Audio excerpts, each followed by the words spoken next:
Salut à tous et bienvenue sur ma chaîne YouTube.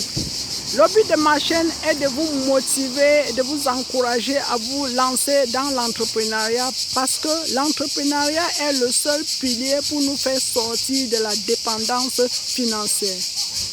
De nos jours, on ne peut plus compter sur une seule source de revenus et penser avoir une sécurité financière.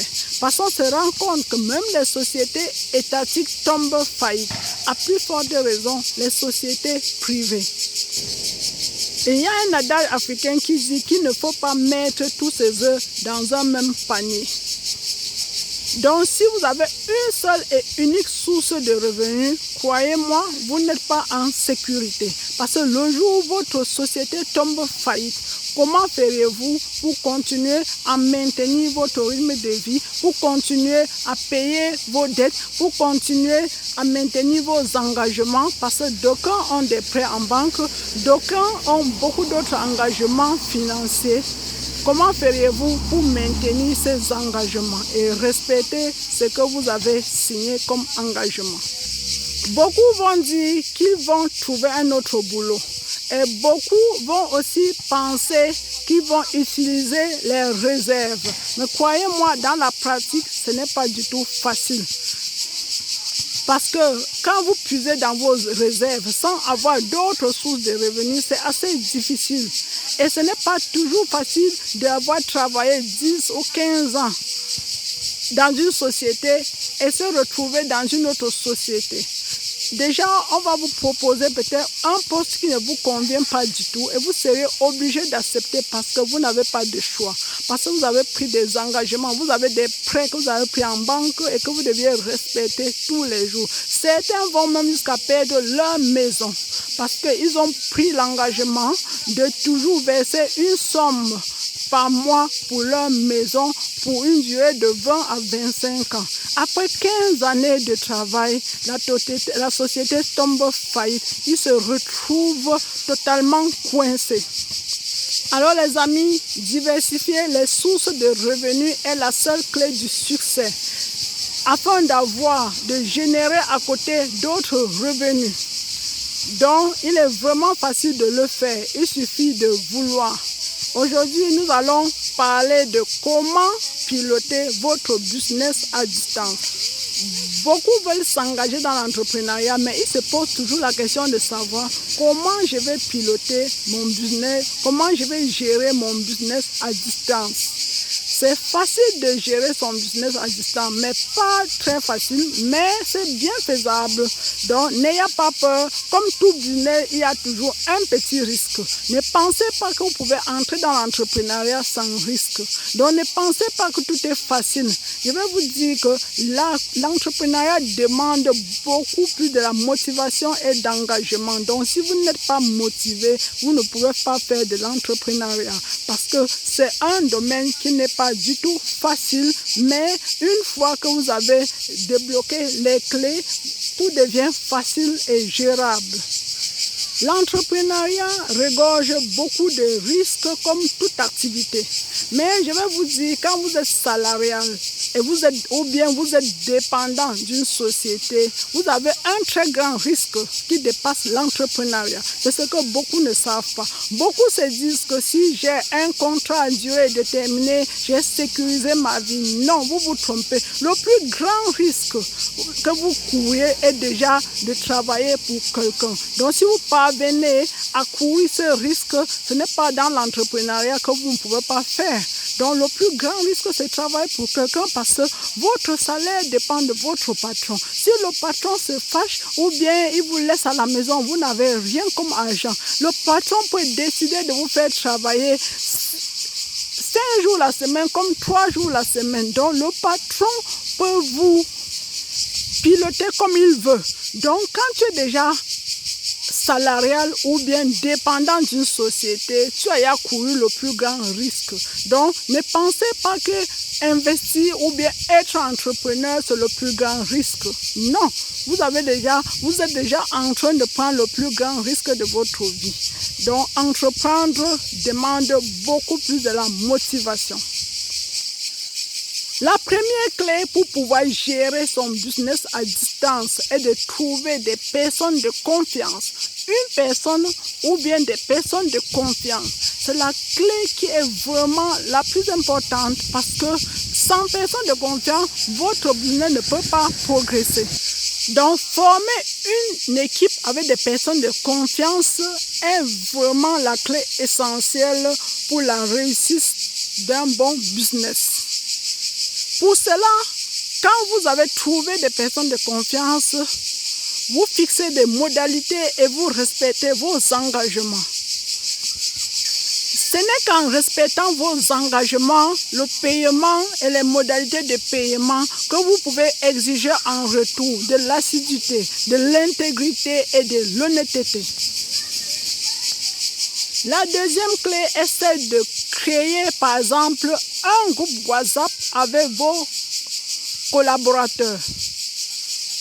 Avec le groupe WhatsApp, vous communiquez régulièrement et vous pouvez par exemple demander un bilan hebdomadaire de toutes les activités. Mais quotidiennement, on doit peut-être chaque soir vous faire avoir le suivi de votre activité. Donc, vous devez être constamment impliqué dans l'activité. Donc, quand vous commencez le business, il ne faut pas laisser vos collaborateurs faire tout. Donc, vous devez être impliqué et avoir le suivi de votre activité. Comme toute activité, s'il n'y a pas assez de suivi, il n'y a plus de risque. Donc, vous devez suivre votre activité à travers les groupes WhatsApp, interagir avec vos collaborateurs. Ce n'est qu'ainsi que vous pouvez avoir une évolution progressive et à petits pas de votre activité. Parce qu'à cet effet, s'il y a une petite erreur, vous allez directement connaître ou bien corriger. Parce que quand vos collaborateurs se rendent compte que vous n'êtes jamais au courant de ce qui se passe, il y a beaucoup de possibilités de jongler ou bien de vous donner des fausses informations. Donc vous devez créer un groupe qu'on vous donne les images, le cahier de charges avec peut-être les vidéos de journaliers des activités.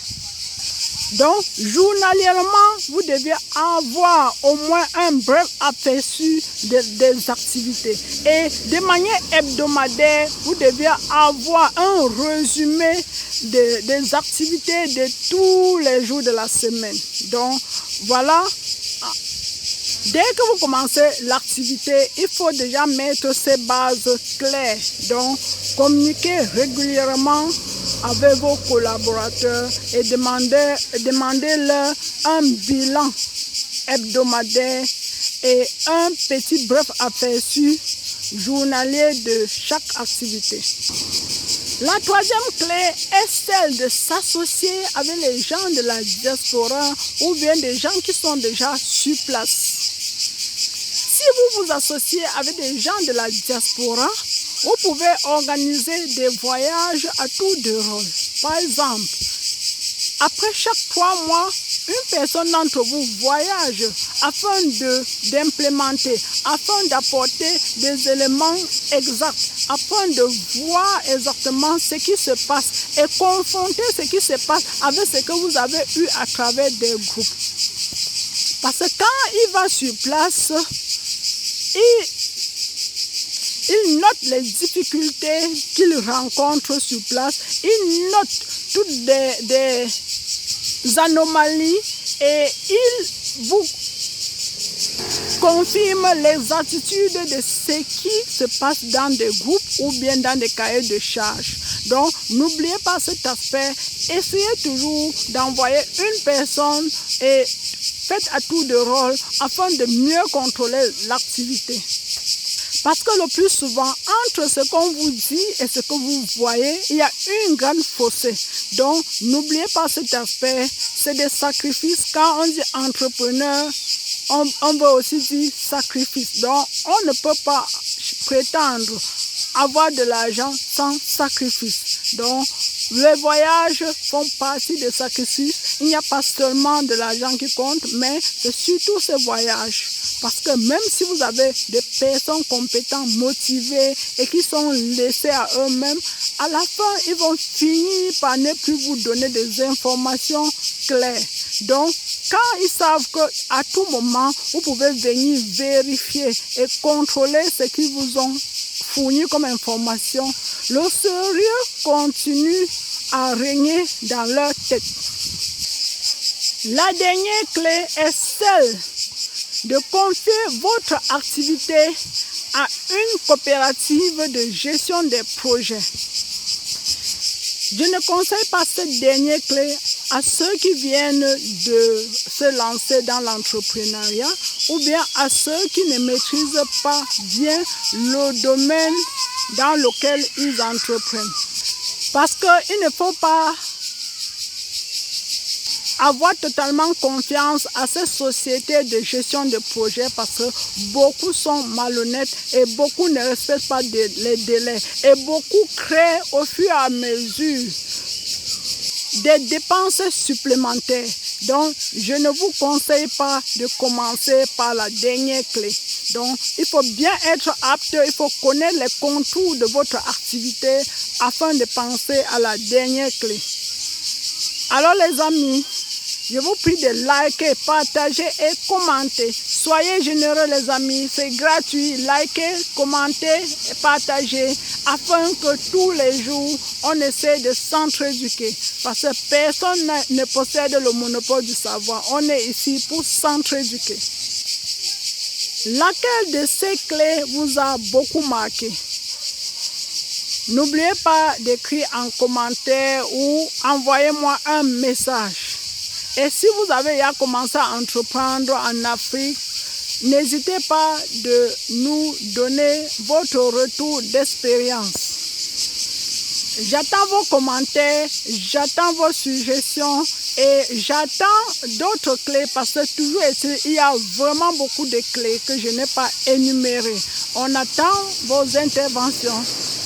Ok les amis, on se prend à la prochaine vidéo. Ciao a tutti, ci vediamo alla prossima video. Ciao ciao!